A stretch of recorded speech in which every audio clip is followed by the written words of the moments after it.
Welcome to The Mystery, a series of conversations on the mystery of life as ceremony with Joanna Maria Ilutz of The Gentle Healing Way and Melanie Niederskjöld of Sanctor Cree. Our intention for this podcast is to bring light into dark spaces in these dark times, to sit with the tender places within us as individuals and in the collective. We're bringing our hearts together with the intention to speak into what needs to be addressed. We intend to do it as gently as possible, and along the way you can certainly expect giggles and rants and everything in between. We're striving to bring some common sense into the spirituality world, the murkiness, the confusion, the chaos of it all. And we want to bring the right questions that help promote safety so that people can find the right paths, the right teachers for themselves, and have good guides of what questions to ask when and how. This podcast is intended for people who are in the early days of their spiritual awakening, and equally other walkers on the way alike, whether you've been doing this for a few months or a few years. You are welcome here, and thank you for bringing your heart to this space. So welcome to The Mystery. Our next episode is about to begin.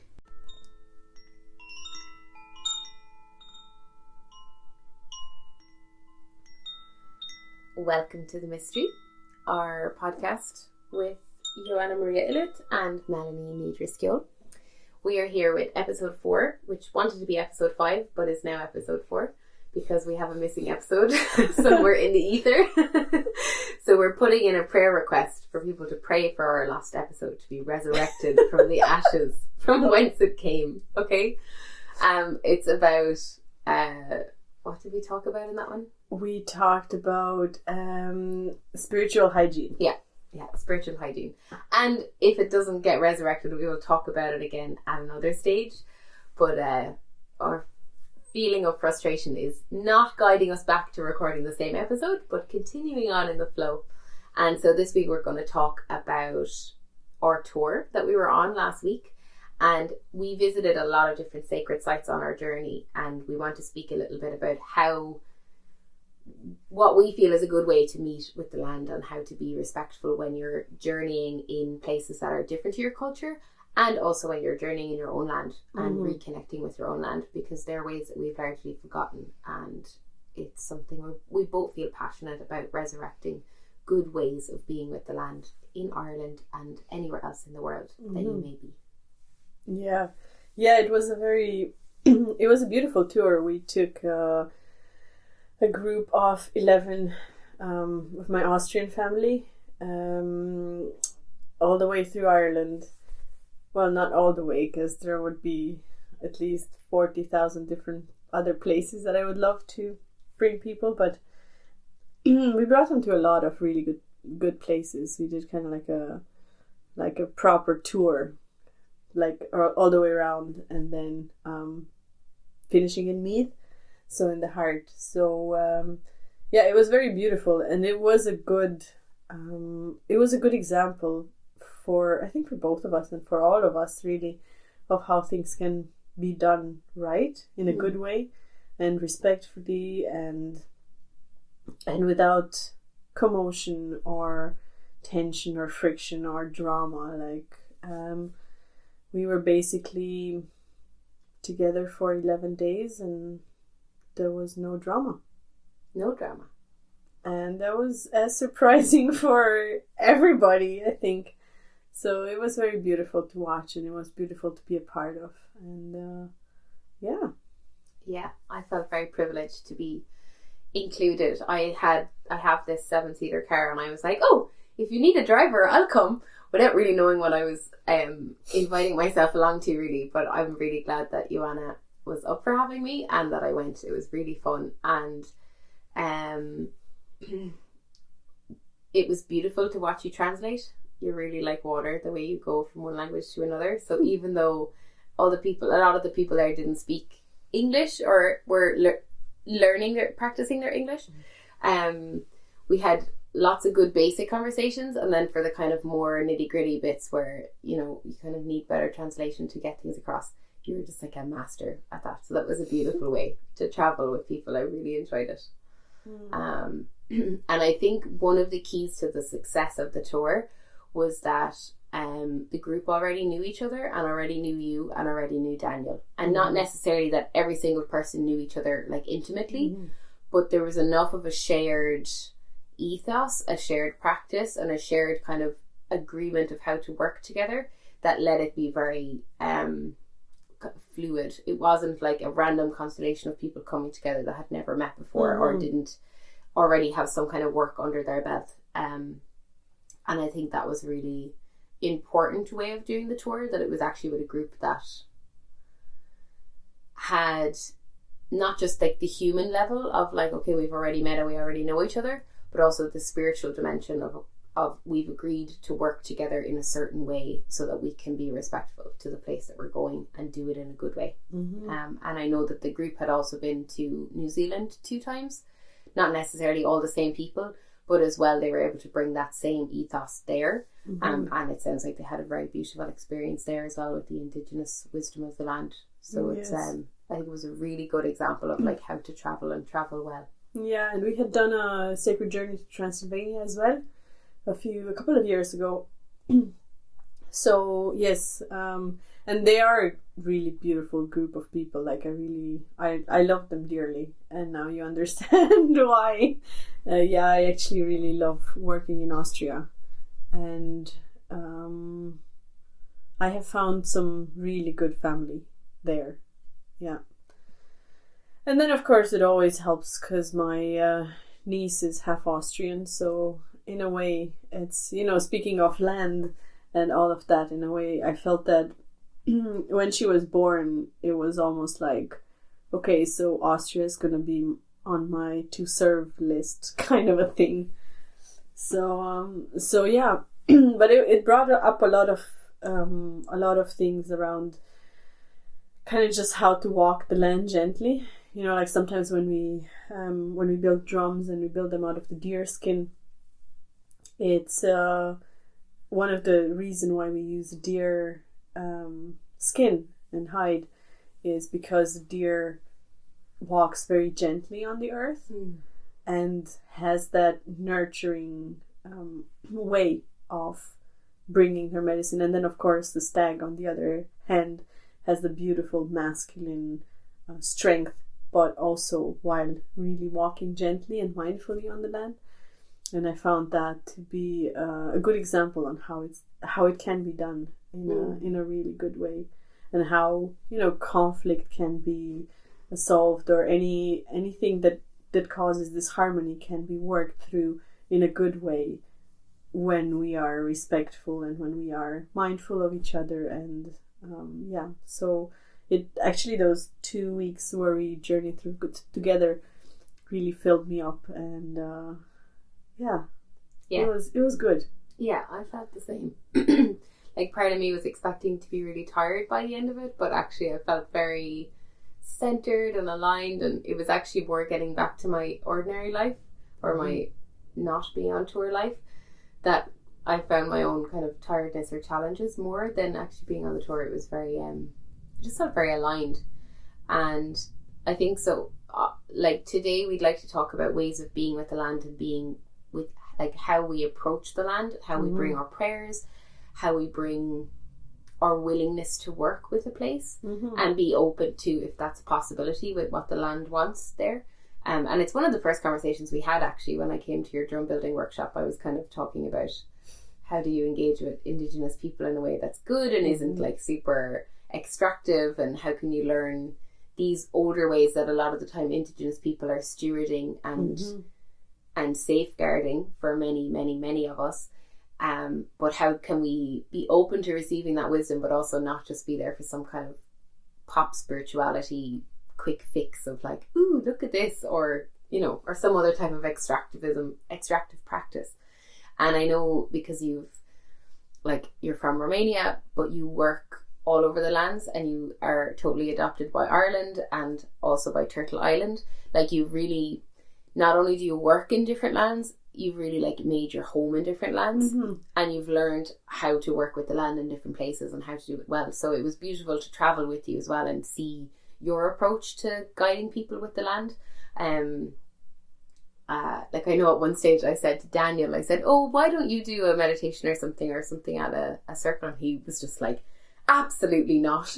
And you were like, yes, I totally agree. Like you looked very proudly of like, yes, that is the proper approach to working in someone else's land. You don't. Or at least not until you're asked to by the land. Yeah, that was very funny. I remember that. And at the same time, I remember like, even though I do like now, and I used to say I was a blow-in, but now I just say, oh, I'm adopted Corkonian. So, even like, I feel, I didn't feel 100% comfortable guiding people through Ireland, because there is always this part of me in the back of my head that goes like, well, you know, you're not Irish, like tone it down, and you know what would, so that's why we did it the way we did. And then I was very grateful that you agreed to come and be there for the journey. And then we went to the different sites and met different stewards of those particular sites, and that was kind of like the vision I had before I even put this journey on paper in the first place. So yeah, it is like a journey for me, working on different lands and being off different lands, and different lands being like bringing different things to me, and I'm bringing different things to the land, because one of the senses that I've had on this journey is how, like, when we're called on a particular land, like there is something that the land has for us, and then there's something that we have for the land. So I've always felt that to be a very good exchange. And I believe that one of the problems that creates this harmony or issues on an energetic or physical level sometimes is the fact that we're not always fine-tuned enough to see and feel that balance between the giving and the taking, and the mechanics and the harmony in which that can be done in a good way. So I believe that to be one of the things, especially when we go into other people's territory, if you will, you know. Yeah. And that being said, I just want to start off this episode by just sharing something that I really did not plan on sharing, but it's coming very strongly. So a while back, I don't know, it was probably last year or something along those lines, I went up north. Up north in Antrim, there's this one particular beach that I have a very strong connection to, and yeah, it's one of the places that the locals there told me that it's one of the first places people ever came into Ireland through. And I just absolutely fell in love with it. And I go there regularly to just connect and tune in and just kind of just check in a way. And I remember I was there in the water, and now for the ones of you, disclaimer, for the ones of you that are not comfortable with people who sometimes may or may not hear voices, bear with us. You're probably in the wrong place. Yeah. Or if you want to challenge yourself, just bear with me for a second. So another disclaimer, I don't always hear voices. It's just very, very seldom occurrences, and it happens in a certain way, and it's not like I hear this voice physically. It's more like the sense of knowing on the inside. So anyway, disclaimer. That now that we've gotten the disclaimers out of the way. I just went into the water, and I was just kind of connecting into the sea and into the land, and I wanted to see basically if I wanted to check the status of my contract, if you will, with being here on the land, and if things are okay, and if I get yeah, if it's okay for me to continue to stay here and work here and all those things, because I do these kinds of check-in quite regularly, and I was just really, really connected to the way the ocean was moving, and to the waves, and to the sand under my feet, and it was a beautiful day. And while being there, I was just like, oh, like, I know I came here, and I'm not off this land, and I just came here. Is it okay for me, to stay? And it was really, really powerful, because it was almost like the ocean just basically started speaking, but again, not with the loud voice. And it was very beautiful, because the way it spoke was not something it's not in a way that I would speak or I would think in those terms. And the translation of what I felt was something along the lines of, oh child, you all came here at some point from somewhere, and she said, well, the only difference is really that some of you came a longer time ago, and some of you came more recently. But you're really all, at some point, came here. So basically, all of you are basically blow-ins at one stage or another. And then she went on and saying, it's just that some, and the sum was important, some of the ones who descend from the lines of the ones who came in the longest ago, if you will, in time they have learned to tune into the land and to the elements more, and are more in tune with the land. But she goes, that's the only difference. And to me, there is no difference between people who came 1 year ago and people who came 8,000, 7,000 years ago. And that was very powerful, and that was very beautiful. And I was like, of course, I just started crying for 5 minutes. And then once I was done, I was just like, I was very, very grateful for that message, because I was not expecting it, But it was very powerful, and it was a good teaching for me. Yeah. It was a good teaching. And it was beautiful that it kind of just came from the land. And I believe it's a lot in tune with the way the world is right now, and the way sometimes in some lands people feel possessive over heritage or land or DNA or all those things. And personally, I believe that to be quite dangerous, especially when it crosses certain lines in a way. Yeah. I agree. And thank you for sharing that story. It's a beautiful story to share. Yeah, I didn't plan on it. But yeah, it was really, really fitting for the conversation. I've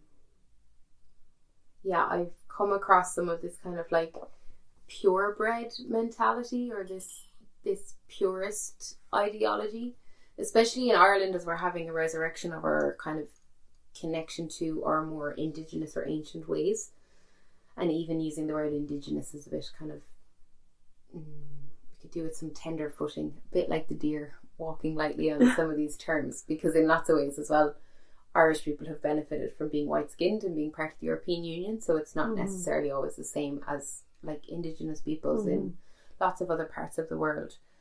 But yeah, like you were saying, like everybody has come here once, and as we were on our tour, we were talking a lot about the different mythological cycles of Ireland,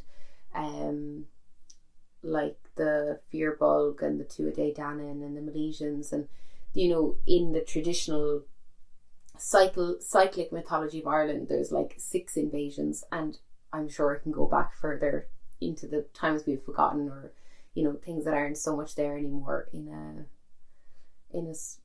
a spoken mythology, but that are just felt. Like Ireland is a land of invasions, and the land opening to receive the people every time almost, and even just on this tour, one of the ladies spoke about how she was surprised at the dense grief of the history in Ireland. Like, she hadn't been so aware of that, like things with the famine and other aspects, but still felt very welcome here and didn't feel like the land was hostile or resisting them being there. Like, I think everybody had a beautiful experience of an exchange.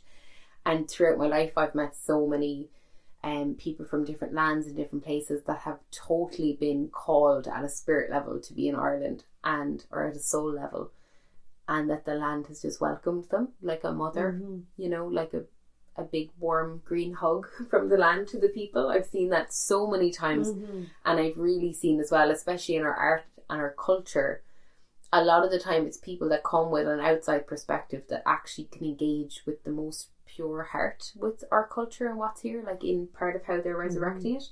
That's not to say that Irish people don't either, but certainly in my own experience, there's been some aspects of our Irish history that feel so dense and uncomfortable that it's actually been like a block for me to really reach into the culture and really connect with the land that connects us, or the language that connects us so much with the land. Some of our stories, our political history, you know, sometimes it's harder to metabolize those things when you're born here and raised here, and it's kind of just all you know. There can be, I felt like a stifling feeling. And I would have escaped that a lot when I was growing up because my mom is Dutch. So I also would have had that feeling a bit of like, oh, well, I'm not totally Irish. So is that mine to claim as my heritage, or kind of this feeling of being an outsider? And over-identified with being Dutch. And when I look back now, I think it was almost like a somatic and an ideological disassociation from the land because of,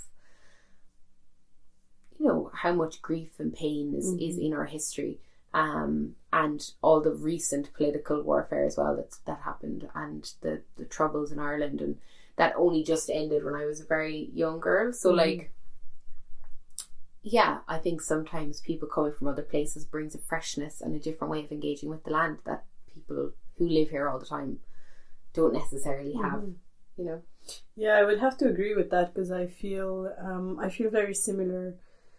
I've had a very similar experience in Romania, and just being there, and like you were saying, I like that expression, metabolizing the things of the land. So in my experience, it was when I could go out of the country and kind of fill myself up with different medicines and give and learn, and that whole thing, that I could go back and do really strong work there on the land, and without kind of getting sucked into, oh, this is normality, this is how it normally feels in my body, and also I have a very similar experience with what you're saying, because I've witnessed that back in Romania many times with people who came really like they were called and they were embraced, and like the land just called them over, and then they came with this sincerity and with this it was just like pure love. Some, and then others I've witnessed as well that came for the taking, just to siphon and take and take advantage and plunder, basically, on an energetic level. And I've seen that probably just as much, but the ones that I have seen with that love and like that genuine love and service for the land has been absolutely beautiful.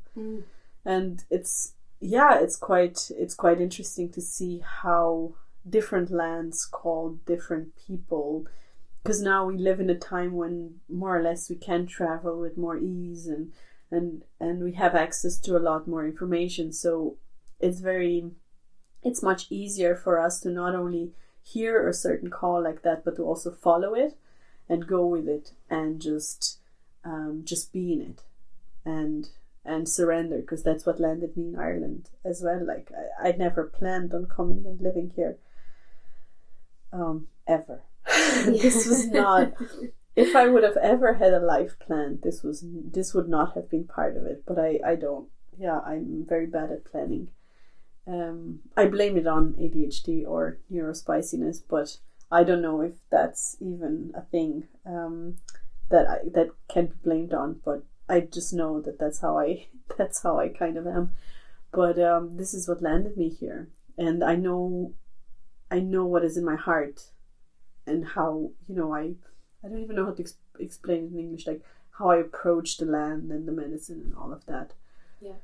But there is something to be said about the connection that exists within the blood and within the DNA of the people who are off a certain land for the longest time, and the new perspective, like you said, who come with a different approach and with the fresh breath of air and with a different perspective, and say, look, how about let's try this, and sometimes when you're off a certain place, you cannot see that. It's the way they say you can't see the forest because of the trees. Yeah. In that way. And I feel that that's a very pertinent conversation, especially in today's world, and especially in the way spirituality works, and spirituality kind of like connects with like more cultures, or different cultures connect in this day and age with much more ease and also much more intensity. And sometimes it's a big mush, and sometimes it's just pure beauty. Yeah. Kind of thing. Yeah, I so hear you. And it's interesting. I didn't think our conversation would lead us here, but it's something I found really fascinating the more I've become aware of over the last few years.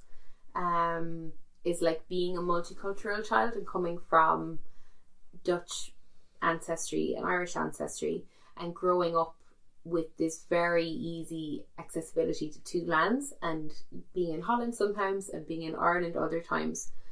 I almost feel like, rather than being in that place of like you can't see the wood for the trees, I was a bit like outside the wood in both places, and I didn't really understand the depths of the wood in either place, and had to kind of learn how to approach it. And this isn't just the land, but also like the culture, because human culture isn't separated from the land as much as we like to think it is sometimes, and as much as some of our cities can kind of be built in ways that are very disconnected from the land. Ultimately, everybody is relying on the food and the elements and the water from the place that they're in, and they're intimately connected. So I think observing different cultures tells us a lot about the land as well, and when you can actually see beyond just the modern culture.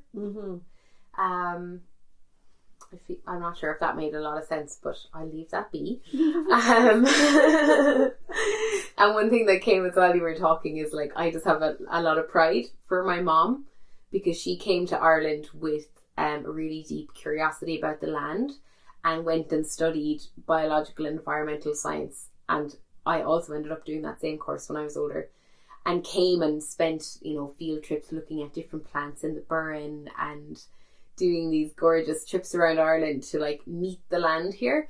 And then her career ended up being helping to establish a charity that was focused on teaching children about the environment in Ireland.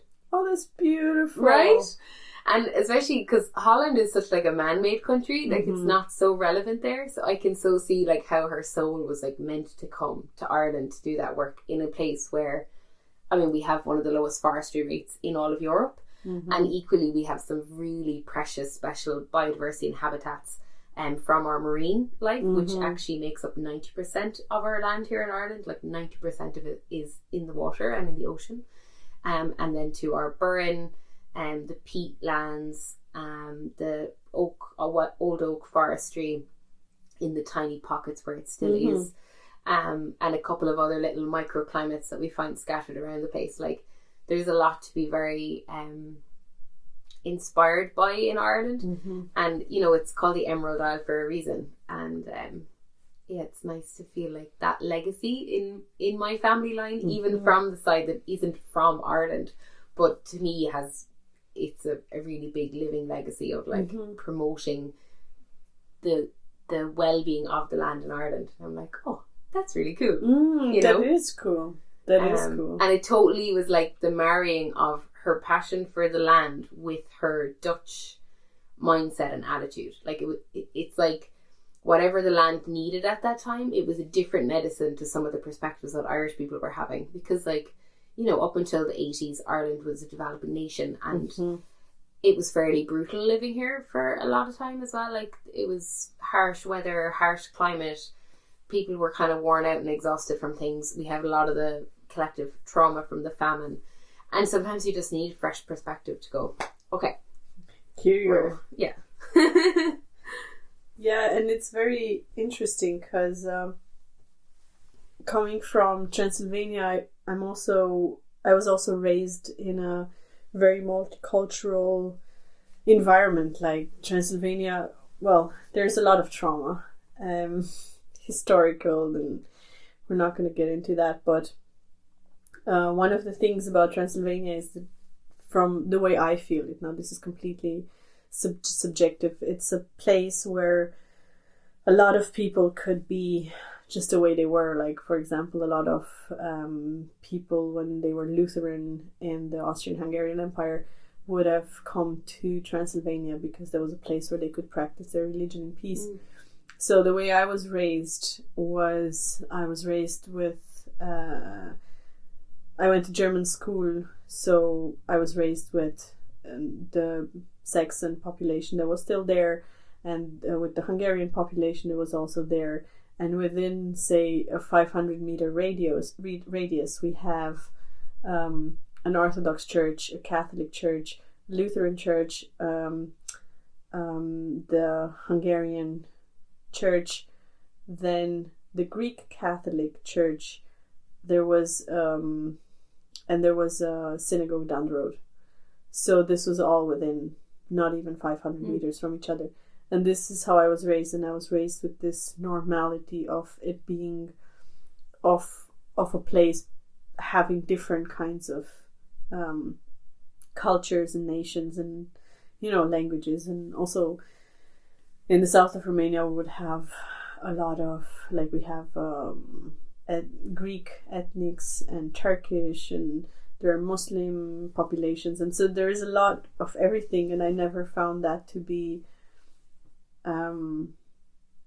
separate from me in a way. So that's probably one of the backgrounds that kind of made me be so flexible in just the way I am, and in kind of navigating different cultures with ease. I think I am. I'd like to believe that I am, because of that sense of, like, for me, there was always this thing where I was like, when it comes to claiming ownership over the land, I always feel along the lines of, if you love the land and don't try to take ownership of it, you're more than welcome, kind of thing. That's kind of that's what feels right to me. Yeah. And in the whole context of, who has a right to be where. And if you truly love the land, then come on, let's have a cup of tea and here's some food and let's see how it goes. Yeah. And in a way, that's how other lands received me as well. So I've seen it from different perspectives over the years. Yeah.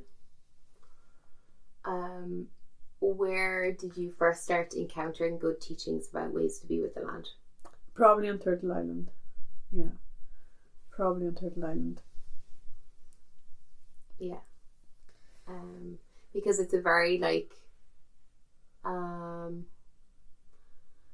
you said, if it can be done in that way where people can see, okay, I'm not here to claim ownership, but to be a steward and to listen to the plants, to listen to the land, to listen to the weather patterns, and really listen to, like, how can we best steward the land, then it can be a beautiful synergy between people and land. But obviously most of the cultures most of us come from are colonial at some level, or have been quite extractive of the land.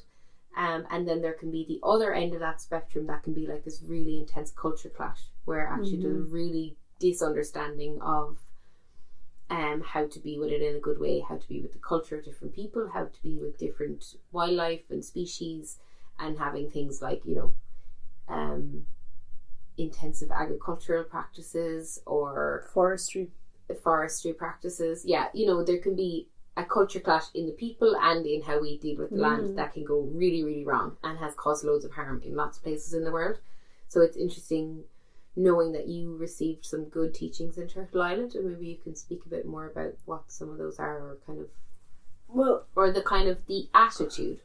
That's the thing, because like I've kind of over the years, I've kind of tried to take a bird's eye view of things, because we live in a world that also functions by Western, mentality, or in the Western, and not all of it is bad. So, and not all of the ancient ways are good. Like there are certain things that don't fit in today's society anymore.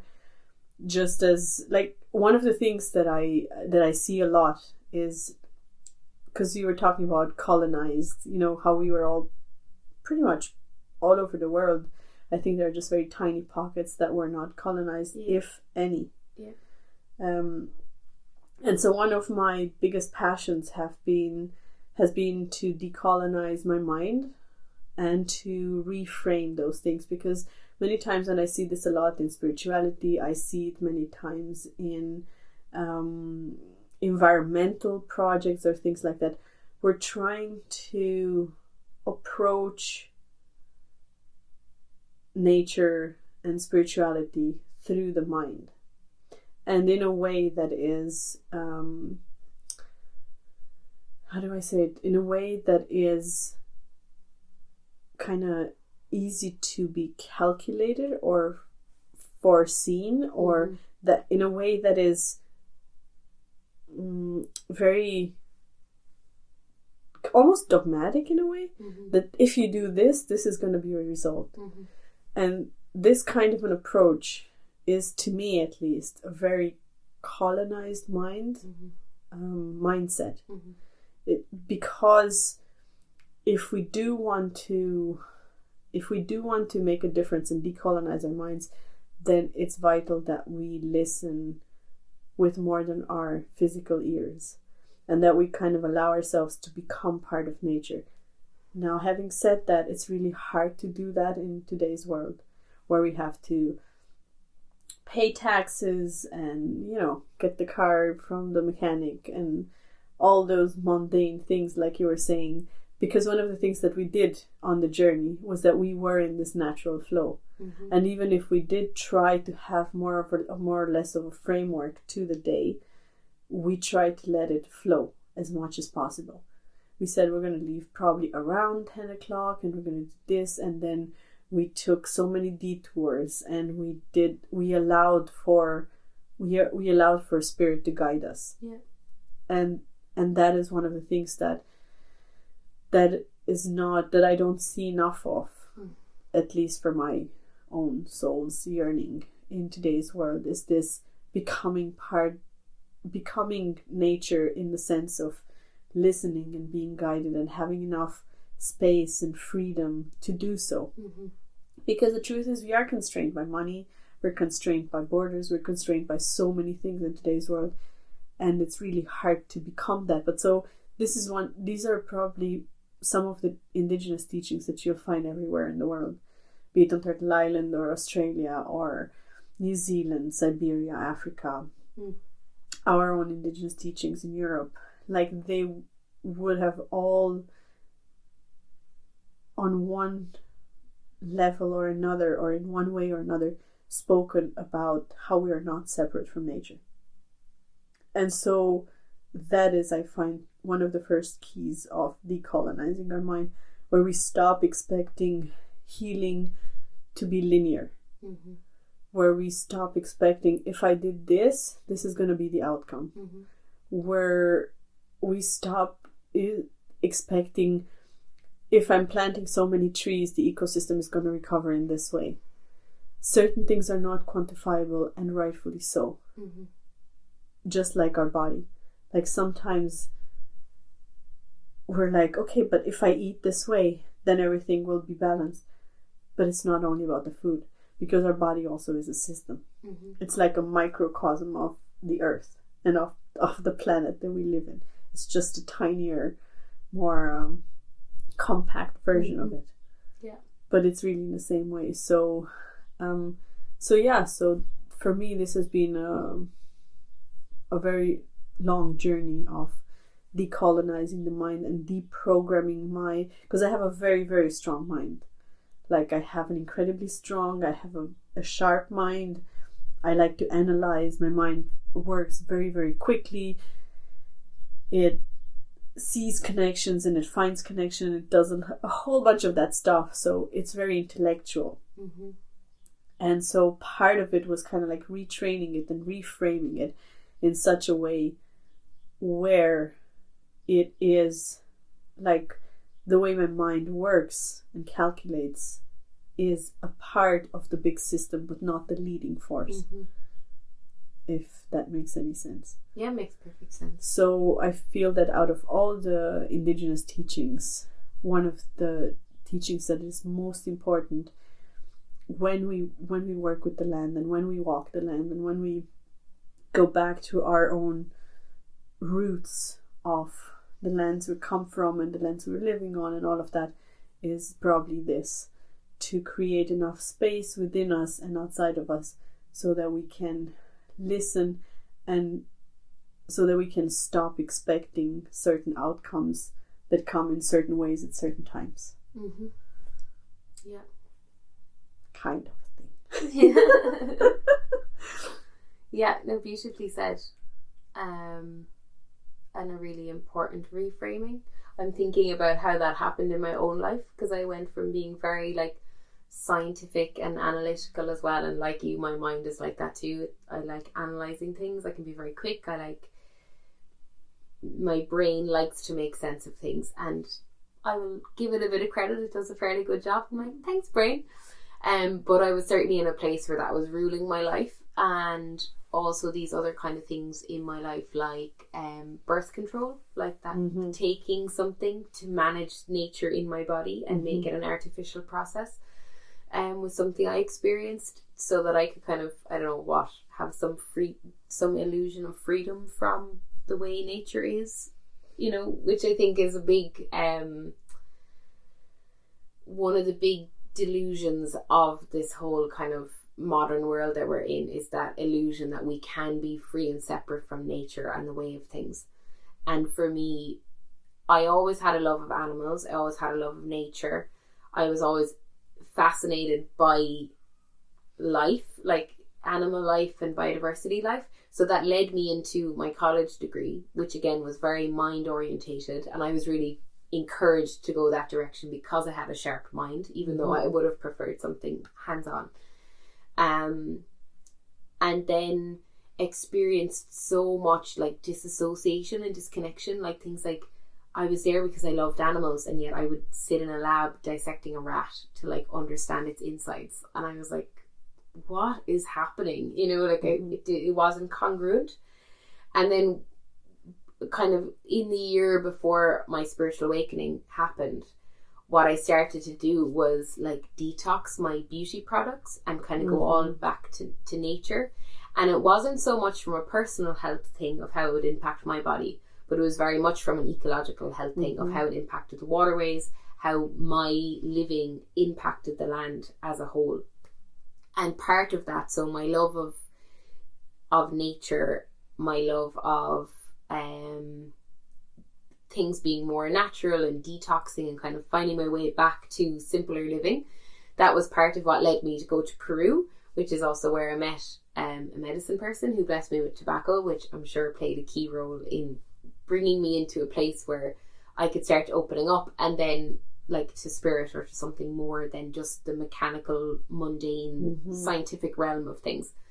So in a way, for me, going, not in a way, totally and completely, my love of the land is what brought me back to being able to live in some type of right relationship with the land, was because I let that love that I had for animals and for species that were going extinct and that were really endangered and that were being like, you know, this really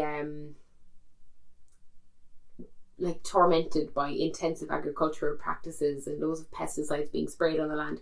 Like my passion for that changing actually ended up being mirrored inside myself in my own spiritual change, because we are the land, and if you care about what happens in the land and you care about what happens in the waterways of the land, in turn you end up caring about, or not even caring necessarily, but if you're caring about your impact on the earth, by proxy you end up getting healthier, and you end up getting clearer and cleaner and more aligned with spirit, and not clean in some clean versus dirty. No, yeah. Righteous versus ugh. Yeah, not that. But just this kind of clear channel, as in actually being tuned in to, like you said earlier, like the subtle energies of the land and the subtle energies of life that you can't really feel when you're going at this full throttle, fast paced rhythm that most of modern life wants you to travel at. Like it takes a slowing down and sometimes an absolute breaking down. Like being on a compost heap. Like I went through a time in my life where so much of the way I was built to live in this modern world had to like totally decompose, and it was so uncomfortable and it was so painful. And what got me through it was a lot of connecting to the earth, a lot of visualizing roots from my body connecting me to the earth when I was inside and not in nature, going for walks with my dog, looking at honeycombs and finding otters in the river. And when all of me felt like mush, that was like this thread of clarity that like held me through. And so because of those experiences, my gratitude and my love for the land is more amplified and more present, that it's just kind of an organic part of how I live now, because it's been such like kind of like a miraculous experience. So I don't even, like when we talk about how do we approach the land, I thought maybe I'd have a little formula or a little list, but actually it's more like what we're talking about. It's this kind of way of thinking and this way of seeing yourself as part of life, ourselves as part of life, myself as part of life, and intimately part of nature. Like in a lot of indigenous languages, there isn't even a word for nature, because nature implies we're separate from it, and we're not. We're not. Know? Yeah, and this is exactly it, because we can't follow a recipe to get there, or at least as far as I'm concerned, we shouldn't try to follow a recipe to get there, but more connect into our own inner environment to see what part of us brings us more in tune. What, like, I see it as being able to feel and follow the natural pulsation, like the pulse of life. Yeah. You know, that, because like there is, even in the earth, like there is this heartbeat that guides everything. And then the places when we slow down enough, or where we can go to places enough where we can hear it or feel it and follow it, like that's the key. Yeah. And it's so interesting because it's different for a whole bunch of people. It's a completely different journey. Yeah. Like for some people, this happens when, like you were saying, you know, like you were led into a place and then this medicine person blessed you, and then that opened up and kind of activated the spin cycle button. That's how I usually call it when you start the spin cycles. And then for other, like I've watched it so many times, for other people it's tragedies in their lives, for some people it's losses, for some people it's deep grief, for some people it's their life is really, really good, and then something just starts feeling off, and then like for no apparent reason, but there is always a reason. For some people it's motherhood or fatherhood that completely shifts that. So it's really different. All, like, there are different ways to get there. Yeah. And there is no one recipe. But I believe one of the important things would be to mention that what's important on this journey is to be respectful and mindful and present. You know, kind of like present with ourselves and with nature, to understand and feel and perceive the subtleties. And also, speaking of decolonizing our minds and our hearts, to kind of stop thinking or feeling like we're entitled to something, because we're not entitled to anything. We have the, of course, like in a broad sense, we all have the right to a good life and a beautiful life and rich and beauty and health and all of that. And at the same time, we're not entitled to anything. And we shouldn't be taking things for granted, or we shouldn't, we should try to deprogram our mind from that dogma of, no, you rule the earth. You don't. Mm-hmm. The earth, and one of the things that I always get a minor kick out of is when people say, oh, I'm working to save the earth. Just don't. The earth does not need saving. Yeah. Just work with yourself and see where you're at. The earth was so fine without us humans, and it's going to be fine long after we're gone. Yeah. She'll be grand. She's fine. Yeah. But it's about how we relate to the earth within us, so that we can relate in a healthy way with the earth, like that we live on, kind of thing. Yeah. Yeah. I like what you said about how it can be so different what brings people into this way, or being more connected with the land and the elements. It can be heartbreak, or deep grief, or becoming a mother, or a big life change. And I love how all of those things are mirrored in the animal world, mm-hmm. in the plant world, in the stone world. It's mirrored in the earth. Mm-hmm. Those experiences, I think sometimes we can kind of get confused into thinking that they're just a solely human experience. Like yesterday I was at an art exhibition, and there was a beautiful film about a girl who grew up on a farm, and she had this pet cow that ended up giving birth, having a stillborn, and then getting really paralyzed, and it was a really arduous healing journey, and in the end she didn't make it. But a lot of that story was actually in the cow's experience of the grief, mm-hmm. of carrying a child inside, or a baby inside her belly for so long, and giving birth, and her body actually physically reacting to that in such a significant way that she couldn't walk and she couldn't move properly. And I've always found that a very helpful framing with all of this work, is particularly animals, because they're so like us. And I have no doubt that plants and stones also have their own experiences of this. We saw many ash on our journey that were really struggling. But yeah, for me, particularly animals, there's a purity in an animal's experience where they just experience what is and are really present with it, true to it, because they don't have a mind like we have that gets in the way as much as mm-hmm.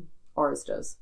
And so for me, there's something in observing animals and how they are with a space, how they are with a land, how they can smell for the medicinal plants, or can find their way to water, or communicate with one another, or even things like elephants, honouring their dead. There's just so many mm-hmm. rituals almost in the animal world that can be, for me, have certainly been a window into, okay, how do I, as a storytelling animal, engage with this world? Mm-hmm. Knowing that, okay, we do have something a little bit weird and different about us. We have all this language stuff going on. Clothes. And paintings and art. And one of the things I loved on the tour was that we met Lara Dooley at Lough Crew, and he talked about how there was some of the art on the stones there that actually could only be properly translated or made sense of when Aboriginal people came from mm-hmm. Australia to read it. Incredible connection of that. So humans do have something different in that, and it's part of what makes us special, and but not different, exactly, but special in the way that everything else is special in its own way too. But it's one of our unique things of okay, cool, we're just a weird kind of mammals. Yeah, but exactly, we're mammals, and we breastfeed our young, and we give birth to our babies through our vaginas, and we're able to feed our babies for years after they're born outside mm-hmm. our bodies. We're so animals, and it's how much can animals remind us of how to be with nature, because mm-hmm. they haven't left it, and we shouldn't have either, but we have. Well, this is one of the big teachings that people have, modern spiritual practices have kind of adopted this and kind of distorted or almost like taken a lot of its essence away when people talk about spirit animals or power animals or all of that. Like, this is so, it's so far removed from the original teachings. Because one of the way I was taught, like one of the original teachings about this was very similar to what you were saying, was how, because different animals have different abilities or gifts, and it is through observing them and watching them and connecting with them and connecting into that, fine-tuning into that particular gift. Like one of the things that everybody's like, oh yeah, the eagle. Well, when you connect with the eagle, for example, one of the ways or one of the times you would ask for their help or their medicine is, for example, when you can't see something in your life. Like, then you'll call an eagle, because the eagle has really, really strong eyes. It can see it can fly really high up, you can barely see it, and then it can see the tiniest mouse walking on the earth, and it'll come and it also has a focus, and it'll come and get it, and it's so sharp and focused and so clear in its sight, right? So these days there are a whole bunch of people who call on all these elementals and all these forces and all these spirits and all these things, and then for one they forget to send them back home after they've collaborated, let's call it this, because this is what it should be. But they forget the original teachings, and sometimes people come and like, oh, what does it mean when I have a certain connection with this animal? And I'll go like, I don't know what it means to you, but go and study that animal, see how it lives, see how it hunts, see how it what does it do, and then see how that pertains to you. And then yes, sometimes you get into a deeper connection with one particular animal, and they can become a helper, what people on Turtle Island or some nations call helpers, and that's a completely different thing altogether, but it's a completely different level of connection. It's not like, oh, I'm going to call on this power animal and they're going to come and they're going to do what I ask it to do, and then maybe I'll even forget to thank them or send them back home. And it's just such bad form, and it's such a distortion, it's such a watering down of original teachings. And what it actually is it's a symptom of the deep disconnection that many people have from the essence of what nature is, and from this working together as nature and collaborating, because it's actually, we don't have to save the earth because we're part of it. So if she goes, we go. But if we go, she doesn't need to go. Kind of a thing. So it's so much wider than we like to believe many times. And the way we approach walking the land, I feel that many people in the West, we still have a lot to learn about that. Certainly. Something that comes when you're talking about this, and I was kind of feeling it earlier today as well, but how, okay, we can work with the elements, and we work with animals, we work with plants, but it's always so essential in any of those connections that we always remember the creator of things, that we always remember that there is a creator, that there is a God that is wider and bigger than us as individuals, because it can so easily be used to wield those forces for our personal will. And that's what a lot of people call witchcraft or dark magic, is, people really can put curses on people and wield forces in malicious ways. And that's not some like fear-mongering thing, but it's like how much we do in our ignorance and in our disconnection from these things, and in our disconnection from our creator. And that's, for me, is really important when we work with the land anywhere, whether we're being called to work with the land or we're being called to go to a place. It's like, who's actually asking you to go? Like, is it your own will and your own, I'm going there because I want to, and that's that? Or is there actually A creator that is calling you? You know, Mm-hmm. is there actually a significant call from the land to bring you there? Because I think a lot of the time, if we're going to go just because we want to out of our own pure will, usually all that ends up in that is a wake of chaos, you know, and not good things. And I think that's where a lot of people need to do a lot of cleaning up and learning, is in actually listening to, is this actually what's being asked of you? And for the most part, if you feel super like, ooh, yay, this is the thing I'm going to do, and I'm so excited about it, and this is perfect, it's probably not. Most of the things I felt like that about in my life have totally been taken out from underneath me, because it's not been about me, it's been about the wider impulse of life and what's needed. And for the most part, when I feel like I'm on the right path and that I'm actually listening, I'm doing something totally different to what I thought or expected that I would be doing. Because my mind, as sharp as it can be, can't predict the future and can't navigate its head into the will of God or the divine or creator. You know, that's not... We just don't know. No. We just don't know. And I think that's really important with working with the land, and when we work with any site, and particularly like something that came when we were on our tour, is that like how some of these older sacred sites, one, need to be really approached with a lot of respect and care, and also how, you know, we don't know what kind of rituals and ceremonies were done there, and a lot of them weren't necessarily good things. Some of them were, some of them weren't. We don't really know. And all of those places will have their own, like, as you've put it to me, like vows and oaths and commitments and ties.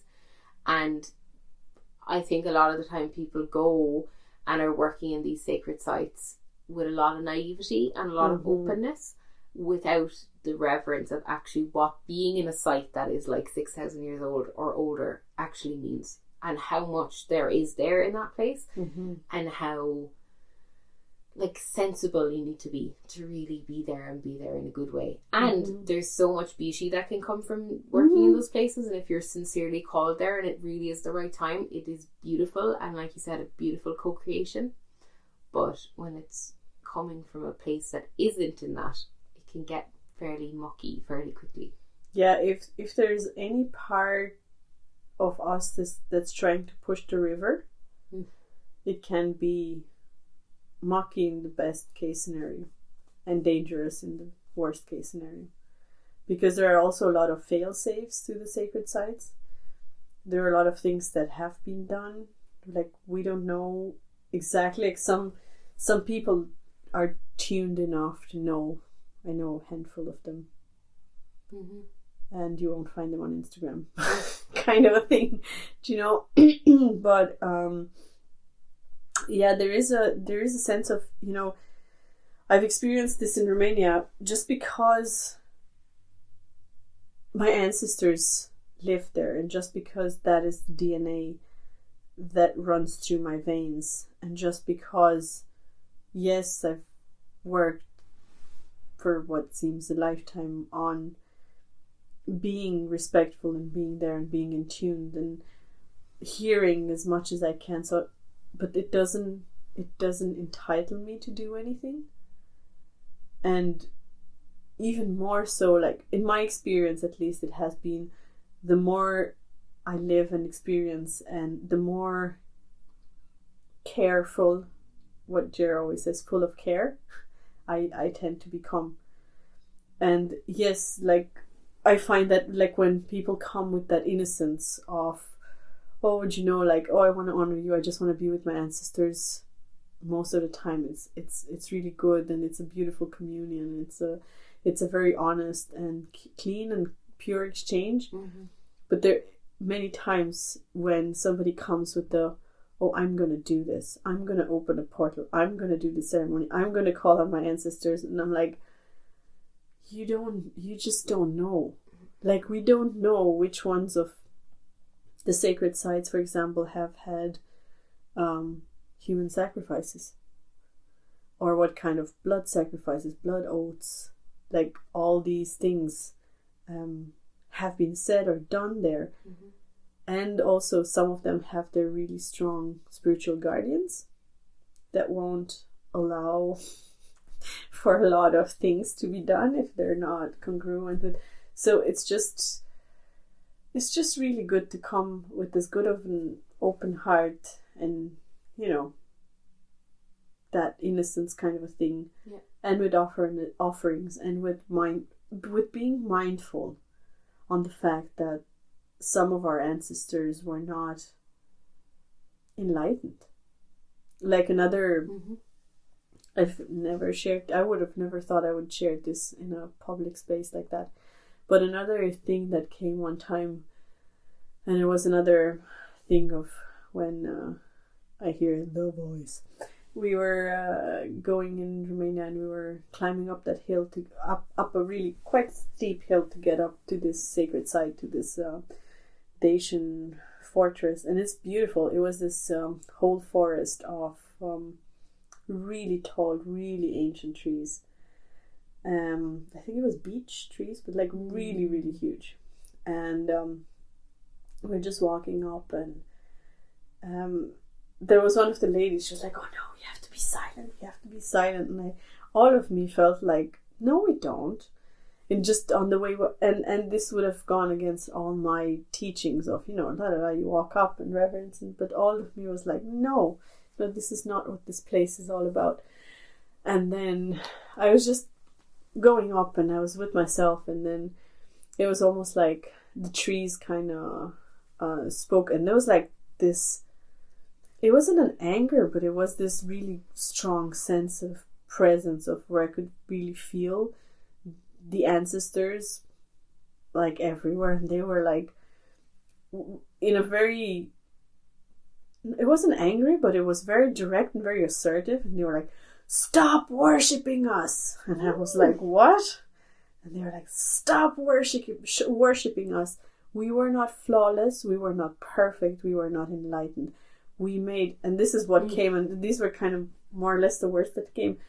They were saying, "We made mistakes and we did a lot of things that you are still suffering the consequences of to this day. Mm-hmm. There are things that we did, there are ceremonies that we did that were not good.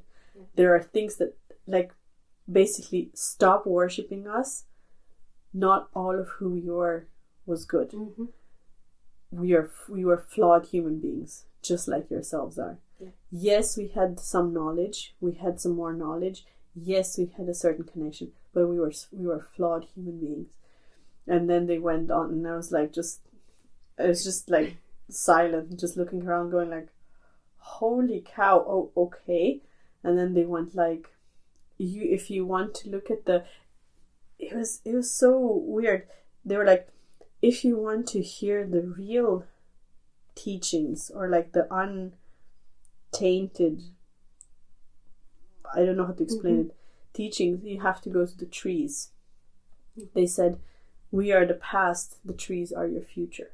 And I was just like, I just had to sit down and kind of regroup and go like, what the heck was that?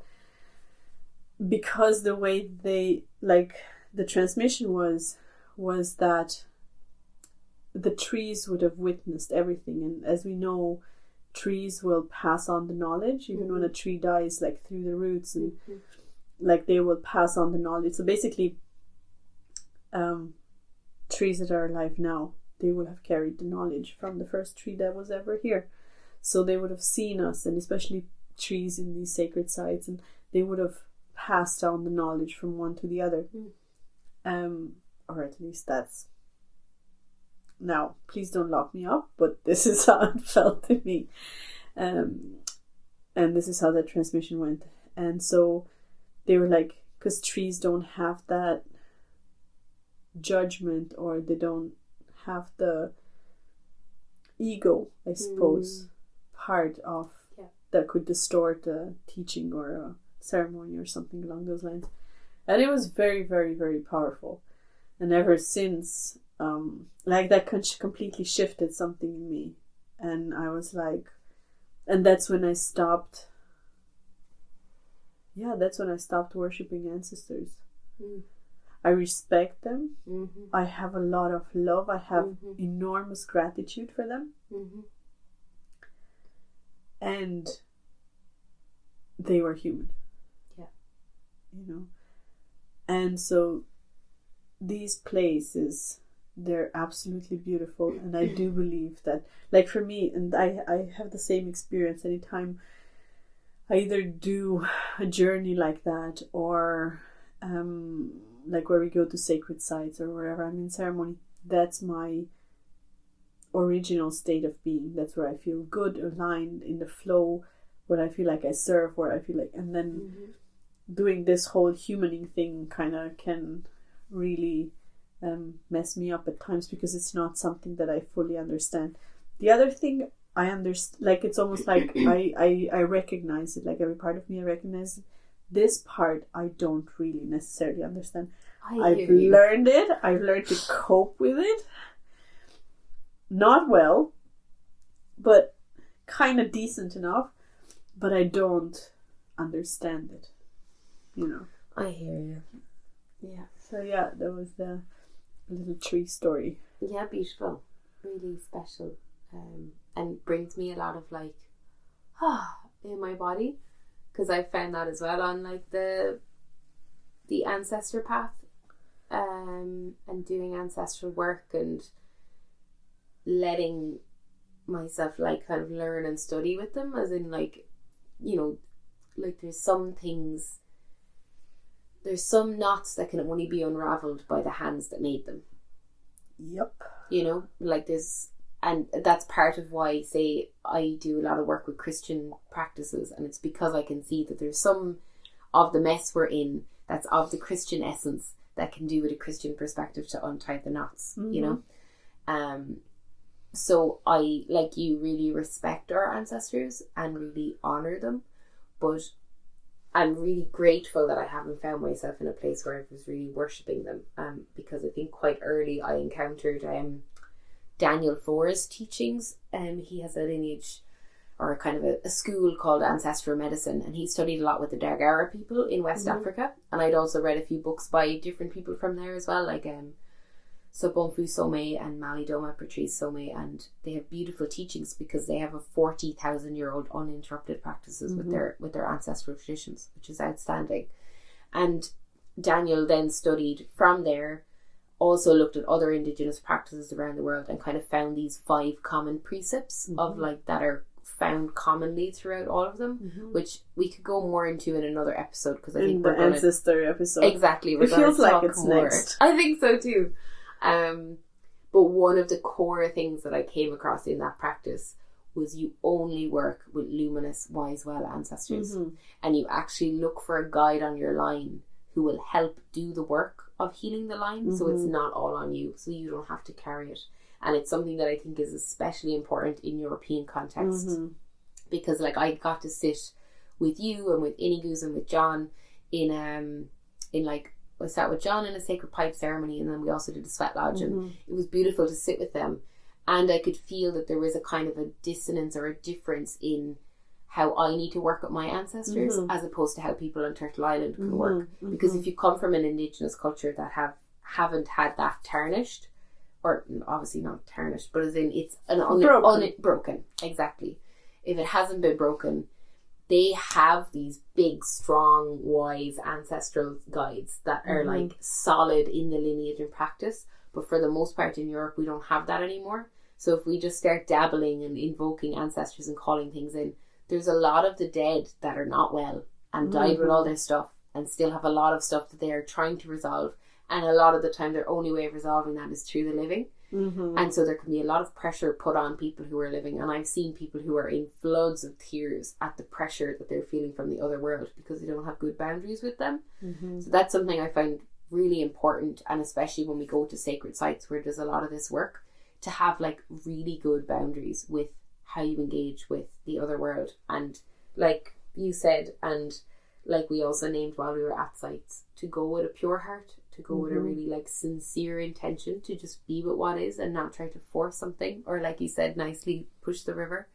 And I would say really, if someone is like new to working with the land or wanted to find their way, just work with what you already have, as in your garden, your pet dog, your favorite wild place that you go, the place that you like to swim in the ocean, your favorite mountain that you like to walk. like go to the places that you already love and deepen in there. Like it was one of my favourite things about lockdown, or as someone on our tour said, lockups, which I found was funny. That was funny. Yeah, that was Colm up in Brewmy Tour and Sligo. But I just deepened so much into my relationship with place because I went for the same walks, and I got to walk throughout the seasons and get to know the plants and see them blooming and see them flowering, and sometimes taking some herbs and drinking them, but for the most part just kind of being out and sitting on the land, you know. And it was such a beautiful experience. And I had a similar experience last year. I went to the UK and had a lot of my own personal and cultural and human kind of England feelings of being an Irish person, but I went with a sincere intention to connect with the land, and it was beautiful.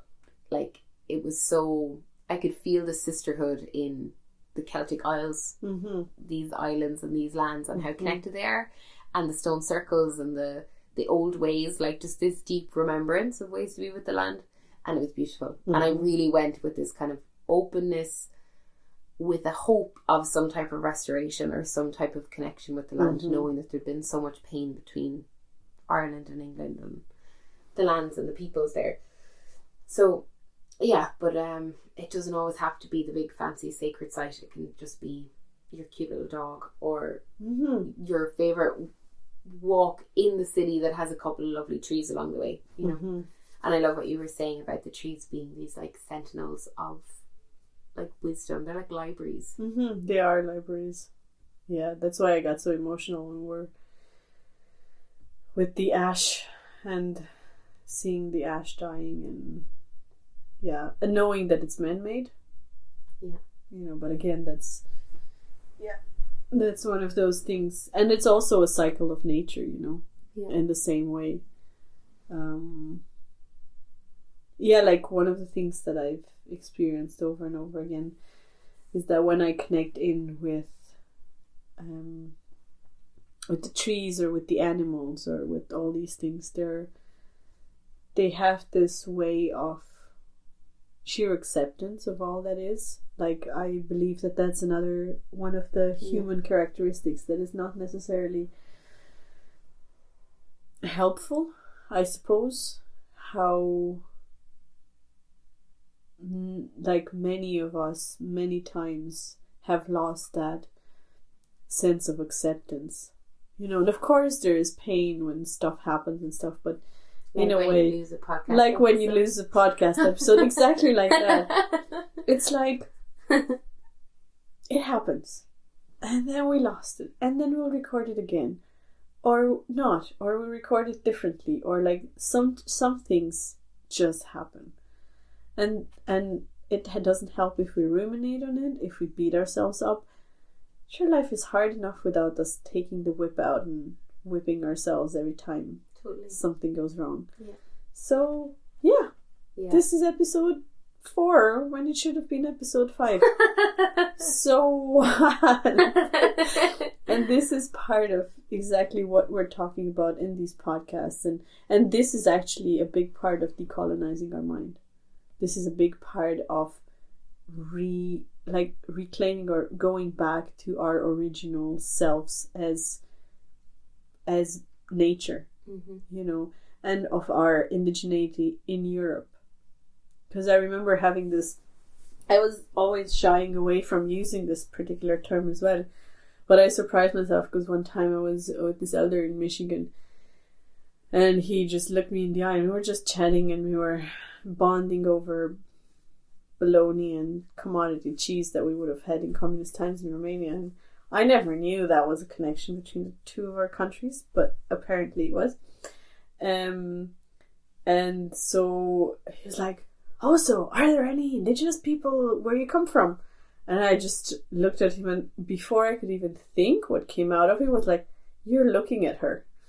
And he just went like, oh my God, you're right. And then it just completely melted that whole conversation, because our ancestors have been like certain symbols in Romania on the, you know, on our traditional clothing and pottery and stuff have been there for what, 7, 8, 9,000 years? But again, even that doesn't give us the right to claim. To claim what? Yeah. We all came into certain places at certain times. Yeah. So we're all kind of immigrants. We're all blow-ins, if you will. Yeah. It's just that some of us, the wind blew in a bit longer ago. Yeah. So yeah, I think there's more to this particular subject, and I do want to record the ancestor episode soon, because it just feels like it's up. Yeah. And yeah, so I hope this episode was really good for everybody, and I really pray that it touched hearts and that it hit the right spots at the right time. And if you have comments, or if you want to get in touch with us, now we have a new Instagram page. We have made a home for our podcast on Instagram, and so please find us there. Yeah, it's welcome number 2 the mystery. Yes, on Instagram. And yeah, and I would love to hear people's thoughts on how they engage with the land, or how they connect with the land in different, or have come home to it, or are coming home. I would just be curious to hear people's personal expressions of that. They're the types of stories that I'm endlessly fascinated by. So if people want to share that our way, I would love to listen, and we would love to listen and to hear that. And yeah, I have like this kind of backlog of stories and examples and other things I could talk about right now, so I'm kind of just going, okay, can you just wait over there, please? That's enough for today, for now. But yeah, so thank you for your listening ears and your open heart, and for being in the mystery. Thank you, and welcome to the mystery.